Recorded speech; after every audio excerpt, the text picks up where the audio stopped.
Setelah Marquez rewel banget, Alberto Puig juga, kemudian timbullah Carlos Ezpeleta dengan wacana untuk melakukan konsesi.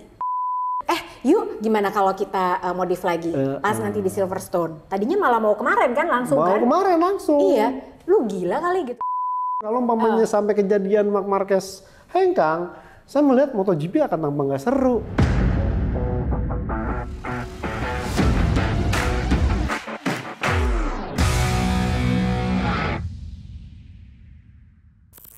Hai, selamat datang di Pedok Talk. Kali ini aku bukan di samping tempat tidur lagi, tapi aku di samping Mas Joni.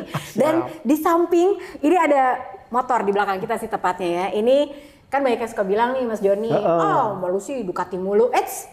Tidak. Kali ini ditemenin sama ini teman-teman dari Two Wheelers. Ini adalah KTM Brabus. Harganya berapa? Nanti aja, aku nggak mau kasih tau sekarang. Ntar ya kan? kepo. Nanti. Ntar pokoknya akan aku bocorin harganya berapa. Apa kabar Mas Joni? Baik. Alhamdulillah. Ini kita tuh hari ini aku nggak pegang apa-apa, ada handphone sih sebenarnya. Tapi sekarang bener-bener unscripted. Kenapa? Karena kita mau ngomongin tentang yang lagi rame. Kita ngomongin tentang konsesi. Iya. Nah tapi sebelum kita ngomongin tentang konsesi, ini kan sekarang udah masuk ke summer break. Berarti bisa dibilang sebenarnya nggak paruh-paruh pertama banget sih ya. Iya, baru 8 ronde kan? dari 20, mestinya 10 kan. Mestinya 10, 8. ini kan udah 8. Betul. Tapi sejauh ini kalau menurut Mas Joni dibandingkan sama sebelum summer break di musim 2022, sejauh ini gimana menurut Mas Joni? Saya melihat justru memang Ducati luar biasa dikdaya, bahkan saya garis bawahi pabrikan Eropa. Ini menunjukkan performa terapiknya dibanding dengan musim lalu. Plus juga mungkin kalau meskipun Aprilia sebetulnya di luar ekspektasi aku sih ya. Saya juga mau membahas soal Aprilia karena istilahnya melihat kemarin dengan kondisi istilahnya mereka tidak pasang target tapi over expected. Ternyata sekarang dia coba untuk kemarin tuh begini istilahnya melakukan perubahan, ternyata malah under expected gitu. Malah jadi performa tidak terlalu bagus. Satu itu yang kedua, ya yang digadang-gadang dengan tampilnya pembalap satelitnya juga tidak terlalu sesuai harapan karena juga problem ya cedera, ya kemudian Raul Fernandez juga tidak begitu bagus. Jadi saya rasa memang Fernandez tuh banyak banget masalah fisik loh. Makanya. Ini aman-aman aja kan? Baik semuanya di sini studio. Oke, baik. Aku tuh kalau ada bisik-bisik kayak langsung ada apa. Ya, oke, baiklah. Terus. Nah, Aprilia ini saking kemarin dia merasakan performa yang baik, dia jadi istilahnya melakukan segala macam usaha, coba ternyata malah bermasalah baru kemarin di Assen. Artinya back to zero. Mulai dari nol lagi ya, gitu kalau istilahnya. Nah dia ubah lagi tuh, kok dengan mengubah paket aerodinamika kok malah kebabaran. Akhirnya dia coba, ternyata kemarin balik sedikit ke asal. Bagaimana kita melihat ya mulai menanggalkan istilahnya berbagai macam embel-embel aerodinamika yang sayap kecil di depan, yang sayap ini Justru malah kemarin tuh Aprilia benar-benar minimalis gitu ya. Betul. Jadi tidak terlalu itu kemarin benar bermurni seperti Aprilia yang tahun lalu yang dia menang di Argentina dan ternyata hasilnya cukup bagus. Meskipun kemarin ya tanda petik memang agak sedikit agak aneh yang insiden Alex Espargaro sengkleh sayap kanannya sampai. Tapi dia masih ya kan, makanya aku juga milih dia sebagai man of the race gitu karena sengkleh itu tadi gitu kan sampai si wingletnya patah gitu tapi dia masih bisa finish gitu dan ketiban rezeki gara-gara berat binder emang lagi sial. Itu kocak kata dia. Tiap ke kanan tuh agak susah, tapi ke kiri itu bisa lebih kenceng. Nah berarti ini gara-gara wingletnya cuma satu. Cuma kan itu istilahnya benar-benar pure insiden. Jadi saya rasa ya KTM, Ducati, Eropa, Aprilia ini mulai menunjukkan istilahnya step yang meningkat lah. Nah, terutama KTM sih ya. Betul, KTM dengan istilahnya dia plug memboyong Ducati sampai dia meng-ATM atau aplikasinya itu amati, tiru, modifikasi. Nah, plug dari Ducati berhasil di ini dan dia juga ya memang tinggal sekarang melihat bagaimana istilahnya time attack di kualifikasi karena sampai saat ini memang belum ketahuan. Bener. Tapi emang bener sih KTM tuh kalau misalnya udah berhasil di time attack, dia akan jadi kandidat yang bisa menghancurkan Ducati tuh bisa banget Itu sebenarnya banget, gitu ya. Iya, betul. soalnya serem banget gitu kan, dia start biasa-biasa aja gitu ya, bukan di front row aja udah serem banget. Brad Binder ya kan. Iya. Nah itu dia. Nah tapi kalau misalnya kita lihat kemarin juga sempat terakhir kali kita ketemu tuh Mas Joni, beda banget sama tahun lalu. Musim lalu tuh kan kita inget banget, oke, waktu itu Fabio Quartararo masih leading. Betul. Pecco Bagnaia ketinggalan jauh banget. Sampai dibilang nggak akan juara dunia dulu. Iya, gitu. ya udahlah udah jatuh-jatuh sendiri Iya. segala macam gitu. Terus tapi beda banget sama musim ini. Musim ini Iya. tuh kayaknya malah nggak ada yang keadaan bisa berbalik seperti musim lalu nggak sih gitu. Fabio Quartararo sendiri juga tidak digadang-gadang sebagai Iya. calon kuat untuk menyaingi Pecco Bagnaia. Susah. Justru malah ke Jorge Martin dan Marco Bezzecchi. Marco Bezzecchi Oh, sesama bener. Circle Ducati. Iya, makanya Ducati juga gitu Betul. ya. Nah, untuk bisa membalikan keadaan gitu ya, terutama buat si pabrikan-pabrikan Jepang, ini akan berhubungan sama apa yang akan kita omongin nih bentar lagi gitu. Tapi ntar dulu. Iya. Nah, sekarang kita ngomongin dulu tentang sebetulnya apa prediksinya Mas Joni di setelah summer break nanti. Kira-kira apa yang akan terjadi? Saya sih melihat ya 11-12 dengan Masih paruh musim kurang lebih pertama. sama ya? Iya, karena kalau kita melihat ya jangankan Fabio Quartararo yang keteteran yang sampai dia istilahnya yang kita yakin wah dia pakai 2021 nih, enggak juga tuh. Kemarin dia nyomot yang Ducati yang Ducati pakai Stegosaurus, malah sebelumnya dipakai Morbidelli dulu. Morbidelli dulu. Morbidelli dulu. Iya benar.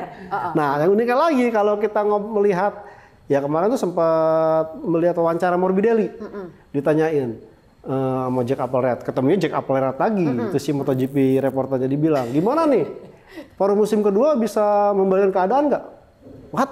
Membalikan keadaan? Seorang Morbidelli aja mengatakan nggak akan mungkin membalikan keadaan. Kita berusaha. Udah fair aja gitu. Iya, dia fair-fair kata, kita memaksimalkan apa yang ada. Ya dari situ sih saya menyadari bahwa memang program dari ya Jepang baik Honda dan Yamaha itu memang difokuskan di awal musim. Nah kita nggak tahu nih kalau Honda katanya akan coba untuk memberikan upgrade sampai nanti di tes Misano. Cuman kalau Yamaha dengan makanya itu yang akan jadi titik keputusan kira-kira Marquez akan bertahan atau enggak sampai Misano kan. Kata itu kan? katanya, meskipun di beberapa kesempatan Marc Marquez tidak mau bilang bahwa gue tetap pegang kontrak sampai 2024 kok, tetap kontrak 2024. Tapi abu-abu banget yang dia bilang Betul. deh, ya kan? Nah, kembali ke hal ini apalagi Yamaha kan kekurangan SDM untuk pengembang. Ya, Carl Crutchlow tidak berfungsi dengan maksimal. Kemudian di Yamaha sendiri cuma 2 orang. Terus siapa yang berperan sebagai orang yang mengembangkan, artinya yang barang-barang baru dari pabrikan dijalankan di balapan, siapa nggak ada. Meskipun Morbidelli saya rasa ya kayaknya yang difokuskan saat ini untuk istilahnya jadi tumbal, ada barang baru Yamaha dari pabrikan, dia coba gitu. Makanya ya meskipun begitu ya saya acungi jempol buat Morbidelli juga. Meskipun tampil kurang bagus bersama Yamaha di nomor 2 kan sama Yamaha, tapi dia itu ternyata Kenapa? pembalap satu-satunya di reguler MotoGP 2023 itu yang paling konsisten. Selalu finish di sprint dan di main race. Tuh kan, semua terlalu terfokus kepada Fabio Quartararo. Betul. Padahal sebetulnya dia tuh selalu finish. Selalu finish. Sprint dan race. Satu-satunya. Yang lain sprint ada yang DNF. Iya, Terus yang lain main race ada yang DNF. Ada sih yang sprint dia mulus tapi main race-nya bocor. Ada juga yang main race-nya bocor. Iya, Ya kalau orang puasa tuh ya ntar lebaran kalau tidak bocor terus dapat THR. Iya. Nah, Morbidelli mungkin ntar kalau begini caranya dapat THR. Mungkin ya kali dia dipertahankan di Yamaha. Iya sih, karena sebenarnya aku juga penasaran sih. Jadi kan waktu aku interview tuh yang kita ketemu sama mereka berdua. Jadi tuh aku ingetin nih ya gitu. Mungkin ada pedok crew yang belum tahu. Jadi pas aku ketemu sama Franco Morbidelli sama Fabio Quartararo Januari kemarin. Jadi di terakhir kali interview itu aku minta mereka nulis. Jadi ada prediksi kira-kira harapannya tahun ini apa di musim ini, sama favorite track mereka tuh di mana gitu deh. Kalau nggak salah itu gue aja lupa karena begitu selesai ditulis langsung ditutup. Jadi aku juga nggak baca gitu kan, jadi aku lupa. Morbidelli aku ingat dijilat sama dia terus kamu ngingetin. Itu ada double tape-nya mas, tinggal deh. Karena old school banget dijilat sama Morbidelli. Tapi ntar ya, jadi si amplop itu akan aku buka nanti ya kalau nggak di Mandalika aku ketemu sama mereka berdua lagi atau di akhir musim. Kayak kita lihat aja mana yang seru nanti ya. Nah, sekarang kita break dulu. Jadi kira-kira kalau kata Mas Joni, ya pokoknya abis summer break yang 5 minggu ini kurang lebih akan sama aja sih sebetulnya. Nah, sekarang kita break, abis itu kita akan ngomongin, ini agak lumayan panjang juga, kita akan ngomongin tentang yang sedang hangat dibicarakan, tentang konsesi. Jangan kemana-mana ya. Kita sekarang mau ngomongin tentang konsesi. Ini ramai banget diomongin, tapi sebelum aku minta pendapatnya Mas Joni, setuju atau nggak setuju tentang konsesi untuk Honda dan Yamaha, kita ngobrolin tentang konsesinya dulu deh. Sebetulnya aturan konsesi itu gimana sih? Konsesinya dulu deh, itu apaan sih sebetulnya? Ya, kalau kita melihat konsesi itu sebenarnya adalah ini langkah dari yang ditetapkan oleh pihak otoritasasi MotoGP baik Dorna dan FIM untuk bisa menarik keikutsertaan pabrikan baru. Itu dimulai dari 2015. Nah, jauh sebelum itu 2015. Open class segala macam. Sebelumnya itu belum kan? konsesi. Tapi sebelumnya itu baru tuh yang pembagian kelas antara open class atau CRT dengan factory.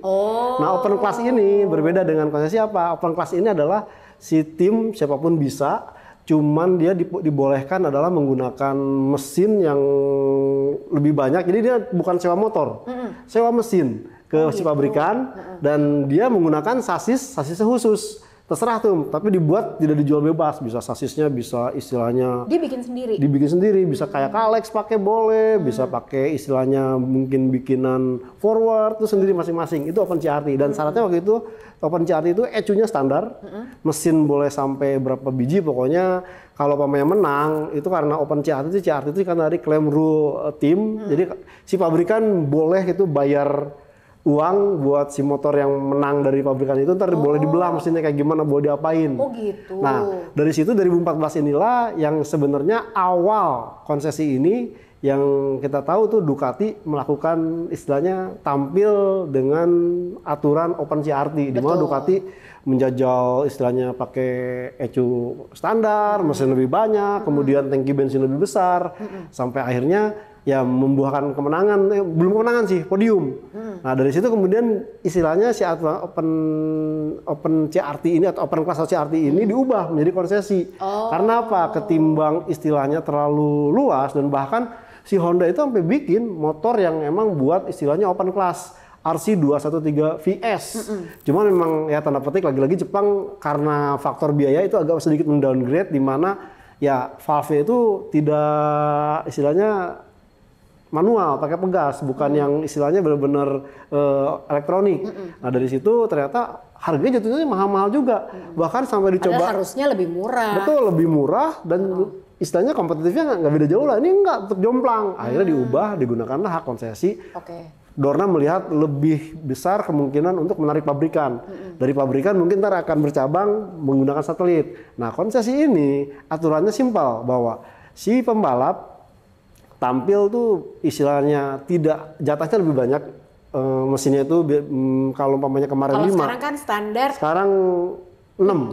7 jadi 9. Terus tangki bensin biasanya cuma 22 liter, dia bisa agak lebih tinggi. Kalau konsesi itu ya. Betul. Terus si konsesi ini bisa melakukan tes private lebih banyak. Artinya dia bisa jadwal kalau pamannya si pabrikan di terbatas. Di luar jadwal yang sudah ditentukan. Betul, dia bisa kemana-mana. Dan yang paling hal ini konsesi ini ada. Wildcard juga lebih banyak kan? Wildcard lebih banyak juga. Artinya si pembalap bisa langsung ngetes di sirkuit saat balapan. Betul. Nah, ada sistem penilaiannya. Penilaiannya itu kalau si konsesi ini saat menjadi konsesi kemudian tampil cukup bagus, dia menang podium 2, podium 3, itu ada nilai 3, 2, 1. Tapi itu dihitung kalau balapannya dry race. Kalau pamannya basah mungkin tidak dimasuk. Dan itu ada selama 2 musim, kalau mencapai maksimal 7 poin istilahnya yang telah dicapai, maka di tahun 1 poinnya. Ya di tahun berikutnya hilang tuh konsesinya. Jadi pure sebagai tim pabrikan. Nah, si pabrikan ini kan bisa mendapatkan konsesi, bisa juga dikasih konsesi. Nah, lalu apa syarat untuk dikasih konsesi?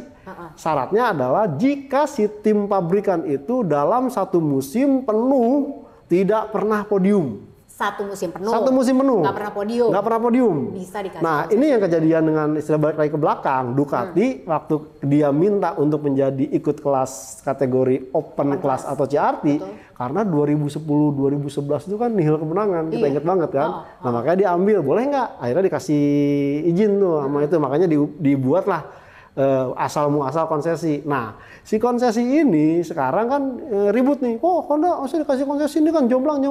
Lah gimana mau dikasih konsesi? Honda kan udah menang di MotoGP Amerika lewat Alex Rins. Alex Rins juara, Fabio Quartararo juga udah kemarin podium Iya. di Belanda sama di juga. sprint. Artinya loh, persoalannya berarti bukan jomplang soal teknologi. Jadi dari situ kelihatan bahwa sebenarnya kenapa Ducati jauh lebih bagus perkembangannya. Dia melakukan terobosan-terobosan yang setidaknya istilahnya dalam pengembangan teknologi yang konvensional itu mentok. Nah, sementara Yamaha udah tahu mentok dan Honda udah tahu mentok terus itu. Dan bahkan ada yang mengungkapkan, ya iyalah Ducati itu secara riset dari aerodinamika, kemudian ECU, mesin integral gitu loh. Nah, kalau pabrikan Jepang itu dibikin dulu mesin, kemudian baru cobain sayap, ini efektif apa enggak? Bener. Cobain belakang, ini efektif Padahal atau enggak? sebenarnya kayak nih bahkan si Fabio Quartararo-nya sempat ngomong gitu kan. Jadi gimana paket aerodinamiknya ngaruh apa enggak ngaruh? Iya karena memang enggak integral gitu. Betul. Seperti yang tadi Mas Joni bilang. Jadi memang harusnya semua itu sepaket gitu. Jadi mulai dari mesinnya powernya berapa, oke butuh aerodinamik yang seperti apa gitu sebetulnya. Jadi bukan mesinnya udah jadi baru tempel tambahin, ini, tempel itu, ini. tempel nggak bisa seperti Setuju. itu sebenarnya ya. Itu makanya kan lari lagi, lo kok nggak bisa begitu? Nah, conteklah ke Ducati. Dia istilahnya kenapa saya bilang Miara, test rider, dialah yang melakukan terobosan awal bahwa harus ada test rider. Jadi dia istilahnya menjembatani si motor yang dibuat dari pabrikan saat sebelum ke tangan pembalap utama dicoba dulu sama test ridernya. Test ridernya pun istilahnya bukan kaleng-kaleng, bukan istilahnya comot teh yang penting asal test rider. Enggak. Dia itu benar-benar istilahnya weekdays-nya ke pabrikan. Nah, jadi gini, banyak banget juga pedok crew yang sempat tanya sama aku nih gitu. Jadi ini tuh sekaligus aku menjawab DM yang masuk ke Instagram aku dan aku juga baca komen-komen kalian di YouTube. Jadi rajin-rajinlah kirim DM ke aku dan juga tulis komen karena ini akan aku jawab semua dan aku tanyain sama Mas Joni. Jadi dia nanya juga soal test rider. Kalau menurut Mbak Lucy sama Mas Joni, sebenarnya Michele Pirro tuh jagoan gak sih gitu? Karena kalau dia ikutan wildcard race itu biasa aja. Nah, Mas Joni jawabannya apa untuk hal itu? Lah, kalau kalau Michele Pirro jago, ngapain jadi test rider gitu loh? Mendingan naikin. Rider itu peruntukannya memang beda-beda gitu ya. Jadi memang ada yang specialty-nya, kita pernah bahas juga di Pedok Talk. Dia tuh jago banget untuk ngembangin motor, cari feedback apa segala macam. Ada yang memang kerjanya dia adalah untuk memburu gelar juara dunia dan segala macam. Jadi emang bukan masalah nggak bisa di-compare gitu ya. Tapi jagoan Peko, kenapa kok Michele Pirro dipercaya jadi test rider orang bukan dia nggak bisa jadi juara dunia? Nggak begitu mikirnya. Karena gini, ini salah satu pemikiran Gigi Dalinya juga. Saya nggak percaya pembalap utama ngasih feedback buat pengembangan motor. Betul. Itu bohong kalau dia bilang pasti dia ya akan memberikan ada yang rahasia dia simpen gitu sehingga si motornya tidak bisa atau tidak akan bisa dipakai oleh pembalap lain. Betul. Makanya dia putuskan untuk menggunakan Michele Pirro. Iya, tapi itu adalah standarisasi gitu ya. Betul. Nih, bisa begini nih Begini. Bener. Dan Michele Pirro ini juga istilahnya ngasih saran bahwa nih kalau yang gue rasain di tikungan begini. Karena kan dia istilahnya pasti ngetes lebih banyak, lebih lama. Terus di sirkuit yang ada yang saya bilang tadi. Kerjaan hari-harinya ke pabrikan, ke sirkuit, akhirnya lebih tahu dan dia memberikan feedback kepada si pembalap. Betul. Jadi istilahnya pada saat kondisi ada pembalap utama ditanyakan, gimana dengan istilahnya hasil-hasil yang sudah dikembangkan ini? Tentu dia udah ada gambaran, oh pada saat gue pakai motor standar seperti ini, tapi setelah pakai motor yang dari pabrikan menurut feedback si test rider ini begini, dia akan ada gambaran. Nah, Yamaha melihat dari ke belakang ya sampai akhirnya ada komentar Jorge Lorenzo, kagak kontrak gue jadi test rider sih. Dan kalau kita melihat sistem kerja dari Yamaha dan juga Honda pabrikan, ini tidak istilahnya agak sedikit mengeliminir test rider yang utama. Jadi benar-benar lebih fokus ke pembalap andalannya. Padahal ya agak sedikit dirugikan dengan MotoGP saat ini kan pakai sprint race. Jadi pada saat si feedback pembalap misalkan, gue pengen ini. Nah biasanya tuh pada saat tidak sprint race itu akan dijajal di pre-practice Jumat pagi tuh. Masalahnya jadwal juga berubah. Jadi tuh ribet banget sebenarnya. Jadi kalau orang-orang pada bilang, aduh ini tuh kenapa sih Yamaha sama Honda nggak kompetitif? Bukan hanya masalah culture juga, tapi sebetulnya itu nanti akan kita bahas juga tuh. Masalahnya Dorna nih juga ada-ada aja sih gitu kan, memodifikasi jadwal race weekend. Di mana salah satunya yang paling krusial adalah FP4, Free Practice 4 yang sebetulnya nyari setup itu dihilangkan. Jadi mereka tuh nyari setup buat race susah banget. Dan akhirnya waktu itu banyak dialokasikan untuk apa? Servis buat fans. Jadi untuk kalau menurut aku pengen cari duitnya, tapi masalahnya nggak dipikirin efek untuk si tim ini tuh gimana gitu ya. Semua orang juga pengen duit, aku juga pengen. Tapi masalahnya adalah akhirnya gini, crash jadi banyak banget, ya kan? Betul. Naiknya persentasenya banyak banget dibandingkan musim lalu. Iya, udah gitu lama. Iya, dan kalau misalnya ngomonginnya adalah soal standarisasi ECU, Unified ban misalnya, itu juga katanya untuk menghemat biaya MotoGP. Menurut aku itu tidak terjadi dengan sekarang.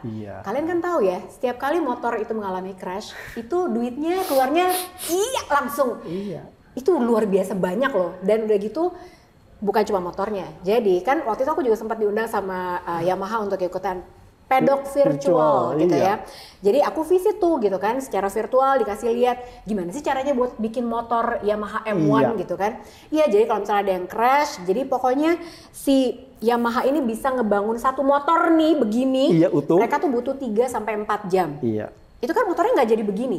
Itu semua di parts dicopot-copotin semua. Jadi akhirnya dirakit lagi butuh waktu 3 sampai 4 jam. Bukan hanya soal motornya yang rusak terus keluar duit, manpowernya itu per jam mereka dibayarnya, teknisi-teknisinya. Kebayang nggak sih? Lebih mahal kan? Lebih mahal dong. Jadi gimana tuh Dorna pertanyaannya? Kalau gitu nanti kita tanya lagi, tapi kita break dulu karena kamera aku rekamnya nggak bisa lama-lama. Bentar ya.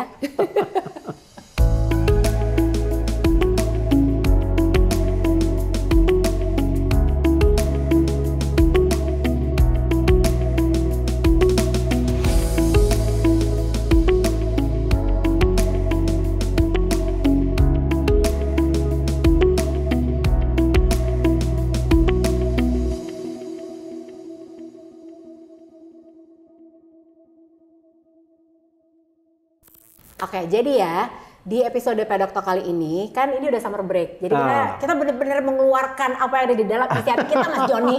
Ya. Jadi tar dulu, aku nih mau nanya. Tadi kan Mas Joni udah bahas tentang regulasi konsesi. Terus Carlos Ezpeleta dia bilang katanya, "Iya, aturan itu sudah outdated alias udah ketinggalan zaman, makanya harus dimodifikasi." Dengan segala macam, jadi dia kan bilang tuh di media aja, dia udah tahu aku udah mau julid. So dia bilang, ya we want to help Yamaha and Honda. Kalau perspektif aku ya, dalam hal bisnis tidak ada yang namanya membantu. Itu nggak ada. Semua orang pengen uang. Karena aku juga punya bisnis, jadi aku tahu nggak ada namanya aku membantu jualan Hydria supaya kamu cakep, enggak dong. Itu adalah tujuan utama kamu cakep, tapi aku dapat duitnya juga karena aku jualan. Pasti, ya dong. Kalau nggak ngapain buka usaha, buka ladang amal, nah itu baru gitu. Nah, jadi kalau menurut Mas Joni apa betul outdated aturan konsesi ini udah ketinggalan zaman dan harusnya dimodifikasi? Setuju apa enggak? Kalau menurut Mas Joni? Saya sih melihat ya kalau umpamanya ini lebih diperbincangkan di awal musim nih. Katakanlah sebelum berjalan kita akan ada rencana untuk bla bla in this way begini itu tapi mungkin itu juga nggak masuk boleh. Akal kalau di awal musim dong Mas Joni. Tapi setidaknya kan udah ada gambaran. Kan harusnya visioner dong dengan dia kondisinya menerapkan sprint race, tapi dia baru tahu oh ya efeknya jadi banyak yang cedera, terus cost jadi tinggi, itu nggak dipikirin gitu. Coba kalau seandainya mungkin padahal nyonteknya F1 itu nggak berani semua ya. Itu bahkan si F1 pun intinya free practice-nya tuh kan dipanjang-panjangin sejam lebih untuk mendapatkan kualifikasi aja dibagi 3. Makanya maksud aku tuh udahlah untuk sesi free practice tuh bener-bener istilahnya cari settingan, cari bagaimana update yang dikerjakan. Baru ya kalau mau sprint race nih katakanlah yang semuanya, baru balapannya pun jangan istilahnya ditaker. Gak dihitung dari latihan. Jadi 2 kali latihan yang terbaik 10 besar langsung masuk. Udah dibikin aja kayak F1. Jadi dibikin muter berapa 15 menit. Cari aja setupnya di situ. Betul, 15 menit oh yang 10 nih yang lolos, berarti yang 5 turun. Seperti itu aja. Itu mungkin saya rasa waktu pengembangannya akan lebih baik. Itu pertama. Yang kedua adalah ya kita ingat tahun lalu bagaimana dia menyoundingkan akan menggelar sprint race. Itu kan tidak istilahnya ngomong dulu ke pembalap, langsung juga tampilkanlah FIM, tampilkanlah IRTA, padahal pada saat dan itu kan pertengahan juga Jeng. Dan waktu itu kan Yamaha lagi sibuk, wah gimana nih cara bikin Quartararo bertahan. Si Ducati, gue nggak mikir dulu deh, gue mikir dulu gimana sih Francesco Bagnaia bisa menang. Setelah kemudian selesai, baru, sprint. Ya kita yang sempat ngobrol Januari sama Alin Jarvis, ya mungkin kebanyakan dia bilang, mungkin seharusnya ya percobaan dulu. Karena apa? Ya dengan jadwal dikurangi, berarti ini akan ada istilahnya kerja keras sih yang tadi yang bilang. Mekanik kerja lebih berat, ongkosnya lebih tinggi. Belum kalau kecelakaan, lagi balik ke fisik pembalap. Pembalap akan cedera, terus motor yang mestinya istilahnya tanda petik ada duitnya sekali di shot, kagak tampil kan itu jadi utang. Nah, yang kayak begitu yang akhirnya tiba-tiba kemudian kemarin bilang mau bikin konsesi, diceletuk lo sama bosnya Ducati. Loh, belum tuh. Mereka belum diskusi ya, dan bahkan Ciabatti pun itu yang Ducati pun juga yang memveto istilahnya mau setelah paruh musim kedua ini jadwal kan juga katanya mau di iya, jadi si hari T1-nya nggak dihitung. Betul, cuma kan agak-agak diveto. Lah, lo ngapain bikin perubahan di saat musim berjalan? Betul. Nah itu yang sebenarnya aku juga agak bingung gitu ya sama Dorna. Kenapa? Karena mulai dari sprint race gitu, kita berdua juga udah nggak setuju. Terus udah gitu memodif race weekend. Itu juga aneh banget. Terus tiba-tiba dia udah modif race weekend tanpa ngobrol dulu. Yuk gimana kalau kita modif lagi pas nanti di Silverstone. Tadinya malah mau kemarin kan langsung kan? Mau kemarin langsung. Iya, lu gila kali gitu. Maksud aku kenapa tiba-tiba, dan sekarang aturan konsesi pun dia juga bilangnya kayaknya udah outdated deh. Jadi apa kita modif aja ya sekarang gitu. Outdated dari mana? Dan kalau menurut aku, ini POV aku ya, sangat tidak adil untuk KTM, Aprilia, Ducati yang bertahun-tahun mereka itu cuma jadi penggembira di MotoGP. Jadi kagak naik podium terus sebenarnya, dan mereka itu nyampe ke sekarang. Menurut aku Dorna melakukan kepanikan yang nggak perlu. Setuju. Dan ini malah kelihatan mereka panik. Betul. Ducati itu mendominasi baru tahun ini. Baru tahun ini 2023 beneran deh gitu. Jadi kalau kalian ada yang mikir bahwa Ducati terlalu mendominasi, berarti nontonnya baru tahun ini. Karena tahun lalu pun bahkan Dorna sebagai penyelenggara MotoGP sempat bilang apa? The Decider. Artinya apa? Artinya sebetulnya meskipun itu sebenarnya buat jualan juga ya. Tapi kan di POV mereka Yamaha masih kompetitif kok. Satu itu. Dalam hitungan bulan loh ini. Betul. Masa ya, Honda sama Yamaha udah butuh bantuan kita nih. Dan ini semua keluar gara-gara apa, timeline aku ingetin lagi ya. Marc Marquez bilang bahwa ini Honda butuh sesuatu yang radikal. Diikutin lagi sama Alberto Puig bahwa Honda ini harus merubah strategi dan juga mindsetnya supaya seperti pabrikan Eropa. Nah setelah Marquez rewel banget, Alberto Puig juga, kemudian timbullah Carlos Ezpeleta dengan wacana untuk melakukan konsesi untuk Honda dan Yamaha. Padahal Honda sama Yamahanya belum ngomong apa-apa. Betul. Mereka nggak ngomong apa-apa loh. Anteng aja. Enggak. Tidak ada istilahnya tapi ribut. mereka yang ribut. Betul. Ya nggak sih? Dorna yang ribut. Padahal Honda sama Yamaha nggak minta apa-apa. Aku sampai nyari, ini bener gak ya Honda sama Yamaha? Apa gue yang skip? Tapi mereka nggak ngomong apa-apa kan? Ini kalau saya melihat bahwa ya belajar dari tahun sebelumnya, ya Honda dan Yamaha pasti punya kultur, punya cara untuk istilahnya, saya yakin mereka juga gimana ya cara ngalahin. Terus kalau kata Marc Marquez, jalan terus betul. ini. Kata Marc Marquez, Alberto Puig bilang harus berubah radikal. Tarik dulu ke 2010, 2012 sampai Marc Marquez datang. Itu mereka itu kan bisa juara dunia karena istilahnya mengadopsi kultur Eropa. Bagaimana ada Livio Suppo, bagaimana kemudian istilahnya menjalankan test rider awal-awal dengan memelihara test rider yang bagus. Udah melakukan itu loh. Udah melakukan itu. Artinya memang sekarang ini persoalannya adalah, saya rasa kalau saya nih melihatnya, mestinya manajernya bukan Alberto Puig. Karena saya melihat dia, sekarang kalau mau salahin Marc Marquez tampilannya drop, ya 2020 kenapa nggak dilarang tampil, malah diizinkan. Tapi Marc Marquez kan juara dunia, kemarin berulang lagi, udah kan tahu kayak Jorge Lorenzo tuh di Asen. Iya kan, kalau Jorge Lorenzo memang itu dia istilahnya bikin tanda tangan waiver jeng. Iya, tapi dia juga bilang sih waktu yang kan kemarin perbandingannya adalah itu tahun berapa ya? 2000 gue lupa berapa tuh? 2006. Iya 2006 kan. Itu heboh tuh di Asen karena kemarin pas lagi race di Asen dihidupin lagi tuh tentang si Jorge Lorenzo. Jadi dia collarbone-nya patah, kemudian dioperasi. Besoknya dia udah ini lagi, ayo diinget-inget dulu berapa? Gue lupa 2000 berapa? 2000 Itu 2006 apa ya? 16 ya, 2006 kan Orange belum naik. Iya makanya lupa. Itu anyway, 2016 sekian lah pokoknya. Itu kejadiannya adalah sampai Man of Steel, kita berdua juga waktu itu bilang gitu kan, Jorge Lorenzo luar biasa banget. Tapi waktu di interview lagi pasca Asen kemarin gitu kan, lu hebat banget waktu itu gitu.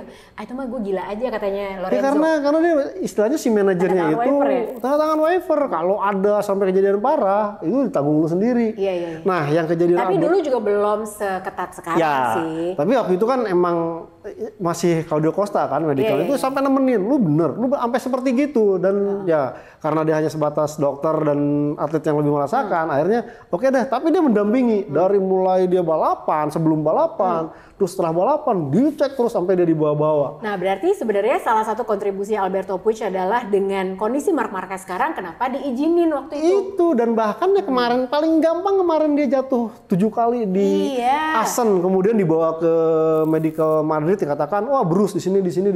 Dan rib cage-nya juga fracture. Betul. Terus dia datang ke medical, boleh.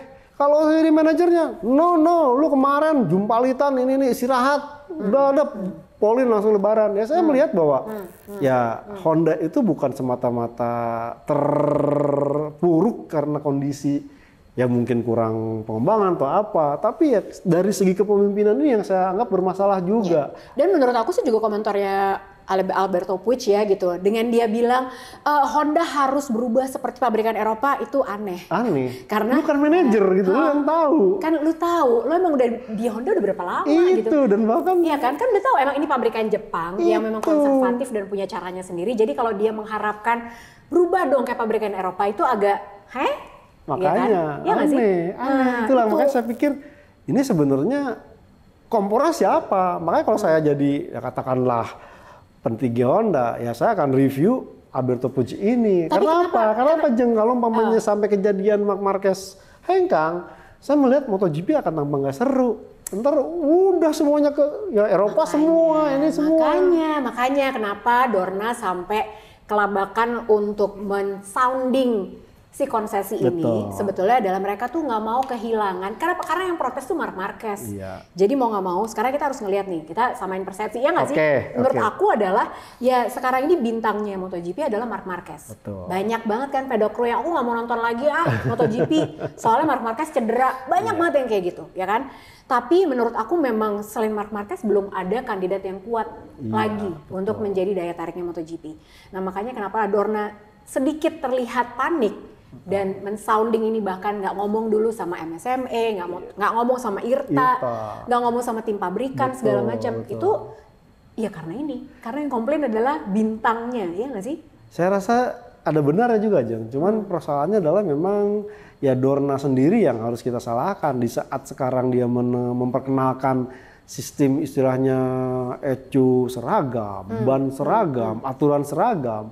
Mestinya mereka pun udah siap. Ini siapa nih yang bakal menjadi the next hero gitu. Jangan cuman istilahnya ya kasus kejadian lu kehilangan Rossi terus ngedrop. Sekarang wah baru cewek-cewek bingung. Cewek-cewek kok jadi kerepotan gitu nyari-nyari istilahnya. Siapa nih yang harus diangkat ya? Ada Marc Marquez yang dengan segudang ininya. Ada Marc Marquez yang memang istilahnya saat ini ya paling istilahnya tanda petik benar-benar merepresentasikan istilahnya suksesor dari Valentino Rossi dengan rekor 6 kali juara dunia, kemudian dia menjadi tim pabrikan.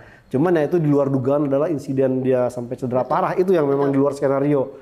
Nah saya rasa seandainya Dorna dari awal istilahnya membuat ya lebih menekan ke Honda atau ke Yamaha seperti yang dia lakukan ke tim Eropa, mungkin akan lain cerita. Misalkan kasih bocoran aja, lu udah riset aerodinamikanya itu integral, tinggal contek kayak KTM lah. KTM kan awalnya kan KTM tuh inget banget 2017 tampil, gua mau kayak Honda biar juara menang terus. Motor susah dikendalikan, gimana ya akhirnya ya gua ngambil orang-orang Ducati deh.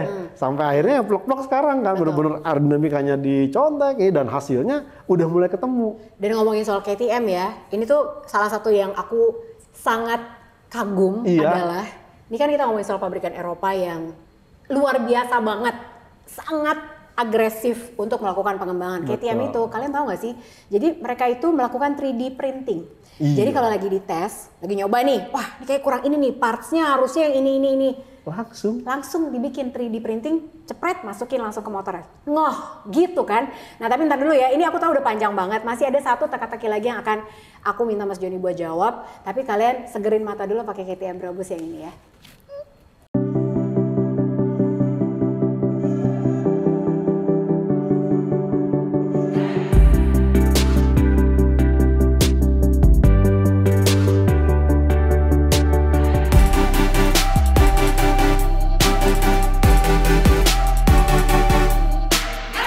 Oke, sekarang soal konsesi, ada satu teka-teki lagi yang tadi sebetulnya udah aku sebut sedikit. Tadi kan aku udah ngomong tentang sebetulnya di antara ribut-ribut konsesi ini dikasih apa nggak dikasih, bukan kita yang jawab ya gitu kan. Karena kita di sini cuma ngejulitin aja bisanya. Tapi teka-tekinya adalah Honda sama Yamaha, ini lucunya adalah mereka itu tidak berkomentar apa-apa. Mereka nggak minta konsesi. Terus aku juga jadi berpikir kan, apakah jangan-jangan Honda sama Yamaha ini justru mereka bukan nggak mau ngapa-ngapain loh? Bukan. Karena untuk ikutan MotoGP itu, aku yang bilang tadi, Argo tuh jalan terus. Biayanya gede banget. Nah sebetulnya memang ikutan MotoGP ini, kalau menurut Mas Joni, ini membawa dampak nggak sih untuk penjualan Honda sama Yamaha sendiri? Misalnya kalau itu kita pernah bahas Ducati. Ducati itu kan jelas. Misalnya aku ngembangin ride height device, bisa lo dimasukin ke Panigale, ya kan? Ada tuh aplikasinya ke motor produksi massal. Nah kalau Honda sama Yamaha ini kan kelasnya beda sama Ducati ini mainnya. Target marketnya beda juga. Nah dengan dia ikutan MotoGP itu sebetulnya akan berkontribusi juga nggak sih secara image? Kalau kita inget banget dulu ya, Rossi menang di hari Minggu, besoknya di koran tuh. Dulu masih zaman ada koran Kak, di Kompas. Gede banget langsung, wah Valentino Rossi juara di GP apa? Terus ada motor Yamahanya gitu kan. Nah kalau misalnya sekarang menurut Mas Joni, apakah sudah berubah jadi nggak akan menaikkan image lagi atau gimana? Ya berubah Jeng, artinya agak ada sedikit pergeseran. Ini juga yang akhirnya membuat mungkin Yamaha pabrikan memikirkan istilahnya ini MotoGP mau diapain lagi. Iya kan? Cuman ada satu hal lagi Jeng. Karena itu yang dilakukan sama Suzuki. Suzuki bilang sebetulnya mendingan kita fokus ke bikin mobil aja. Gitu. Karena memang kalau kita melihat kan kalau Suzuki kan emang ada dua pabrik Jeng, mobil dan motor.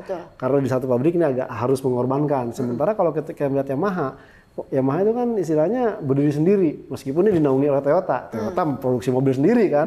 Nah cuma kalau kita tarik ke belakang awal-awal kiprah Yamaha dan Honda dan Yamaha tampil ke Grand Prix ini atau balap motor dunia ini adalah ingin menunjukkan bahwa Jepang tidak kalah dengan Eropa. Karena kita tahu sejarahnya Jepang kan di racing terutama Honda ya. Honda apalagi dengan Seicaro Honda sampai istilahnya nampilin motor berklep-klep, tapi cc-nya kecil, tapi tetap kalah dengan motor Eropa sampai terus belajar. Artinya mereka melihat kultur itu. Nah saya rasa kalau kita menarik mungkin soal tanda petik bisnis atau pasar, image-nya naik nggak sih gitu, jadi ngejual udah nggak terlalu, iya kan? Ya, tapi mereka mungkin akan tetap mendasari bahwa enggak, kalau kita cabut gengsi kita mau dikemanain, karena kan ini akan menjadi istilahnya ya pride buat Jepang tampil di MotoGP. Masa sekarang kalah sama Eropa aja cabut gitu. Dan ini yang saya rasa sangat tidak mungkin kejadian Honda dan Yamaha akan pergi, karena masa dulunya udah punya istilah historis menang banyak, mendominasi rekor, bahkan kan rekor-rekornya ya akan sulit dipecahkan juga oleh Eropa. Nah saya rasa Honda tetap akan mencoba yang terbaik, tapi tidak dengan langkah yang lagi-lagi, tidak dengan langkah yang radikal. Nah mereka mungkin akan mempersiapkan untuk tahun depan. Jadi sekarang dikumpulin dulu, istilahnya diperes sari-sarinya apa nih yang kurang, apa yang enggak, dan saya rasa udah mulai juga mengarahkan bahwa mungkin pengembangan-pengembangan yang dilakukan oleh tim pabrikan Eropa akan dilakukan oleh Jepang. Tapi udah kelihatan kok dengan Honda tuh berani pakai Kalex gitu ya. Sebetulnya itu kan langkah yang istilahnya besar banget demi mendapatkan set yang terbaik, demi menjaga istilahnya kelanggengan Marc Marquez di tim. Saya rasa Mungkin itu sebabnya juga kenapa tadi Jang Lucy bilang, bagaimana di paruh musim kedua, saya rasa nggak akan ada terlalu banyak perubahan. Tapi mereka akan mencari, menggali, mengumpulkan data banyak-banyaknya untuk mempersiapkan motor yang lebih baik musim depan. Kalau Yamaha sendiri gimana? Karena kalau Honda kan gampang ketahuan, mereka udah membuka diri dengan Kalex gitu ya. Kalau Honda sendiri, Honda Yamaha saya rasa masih harus berkutat istilahnya dengan kondisi internal. Satu, mereka yang satu tim pabrikan, 2 pembalap. Sementara kalau Crutchlow sendiri istilahnya tanda petik kurang dimaksimalkan. Seandainya mereka mengubah hal itu atau tahun depan minimal dia sudah mendapatkan tim satelit, mungkin ini akan lebih bisa membagi tugas bagaimana pengembangan Yamaha ke depannya. Karena saya rasa ya problem yang sempat Yamaha kendala adalah di saat dia meningkatkan top speed, bubar tuh semuanya. Padahal kan kemarin-kemarin dengan competitive edge-nya jadi hilang semua. Betul. Oke lah di sirkuit-sirkuit yang istilahnya high speed, karakternya high speed kalah. Tapi sirkuit yang benar-benar teknikal, yang banyak cornering speed, malah dia bisa berjaya. Saya rasa ya Yamaha masih akan punya tugas cukup banyak ketimbang Honda. Ya mulai dari yang istilahnya simpel-simpel, bagaimana dia harus mempersiapkan dulu tim satelit, kemudian juga dia istilahnya memaksimalkan test rider, dan juga kita akan lihat nih pembalap pabrikannya ini bener-bener yang karakter istilahnya cuma jago bawa motor tapi tidak bisa mengembangkan motor, atau ya akan ada kan dulu kan kombinasi. Bagaimana kita ingat kenapa Valentino Rossi itu tetap ditarik karena dia menjadi benchmark atau menjadi referensi buat pengembangan motor Yamaha. Ngerti aku. Nah, pertanyaan terakhirnya nih Mas Joni sebelum kita tutup adalah menurut Mas Joni jadi kira-kira akan jadi nggak nih dikasih konsesi? Karena kan tadi kita ngomongin Japanese Pride itu juga luar biasa loh. Emang mau orang mereka nggak minta? Saya rasa ini akan alot dan saya rasa tidak akan terjadi karena ya jangankan ini udah tunggu aja deh kata akan melibatkan kan berbagai institusi. Kan ini kan sebuah aturan diubah tidak serta-merta dari pihak Dorna ya sebagai pemegang hak atau promotor. Langsung jadi gitu. Langsung jadi enggak, mesti ngobrol dulu sama MSME itu kan ada juga beberapa pabrikan, dan setiap pabrikan ini kan punya hak veto seandainya misalkan semua setuju. Harus unanimous kan? Harus unanimous, iya. Kalaupun umpamanya satu veto batal, jadi agak susah.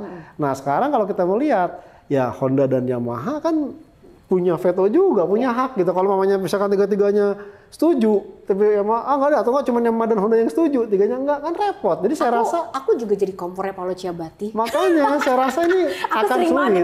Jangan dikasih. Akan sulit, karena apa? Ya selama 2015 sampai sekarang nggak ada masalah. Makanya sebenarnya gitu, bukan untuk menghalang-halangi gitu. Karena yang aneh dari semua drama konsesi ini adalah Honda sama Yamaha tuh nggak minta. Jadi kenapa Dorna yang ribut? Itu satu. Dan kita tuh harus ingat lagi-lagi bahwa dominasi Ducati ini baru terjadi di 2023 kok. Baru ini 2022 kemarin masih baik-baik aja sebenarnya ya kan. Jadi sebetulnya nggak usah panik juga. Dan tinggal kita tunggu aja. Marc Marquez juga lagi enak pangku-pangkuan sama Gemma Pinto, tenang aja gitu ya kan. Lagi summer break bareng-bareng gitu. Jadi kita nikmatin aja. Pokoknya apapun yang terjadi, pokoknya menurut aku juga nggak mungkin kalau diharapkan Yamaha atau Honda, pabrikan Jepang berubah drastis menjadi seperti pabrikan Eropa. Cuma 5 pekan doang lagi. Iya, cuma 5 pekan kan? Iya, nggak mungkin gitu ya. Jadi sabar aja dan nanti kita ketemu lagi pokoknya. Sekarang kita udahan dulu, tapi pastikan buat like, subscribe dan juga di-share. Mudah-mudahan sini nyampe 100.000 sebelum Mandalika nih. Amin. Ya meskipun ini juga agresif, sama agresifnya seperti mengharapkan pabrikan Jepang berubah menjadi seperti pabrikan Eropa. Tapi kan orang harus punya mimpi ya, orang harus punya harapan. Terima kasih banyak Mas Joni. Sama-sama aja. Mudah-mudahan kalian summer break-nya, summer kita mas sepanjang tahun juga summer. Betul. Kita ketemu lagi tentunya di Pedok Talk. Aku bikin konten gak ya summer break ini ya? Ntar aja deh. Aku pikirin dulu ya. Sampai ketemu lagi. Jangan lupa buat ikutan giveaway 100.000 subscribernya. Bye. Nah.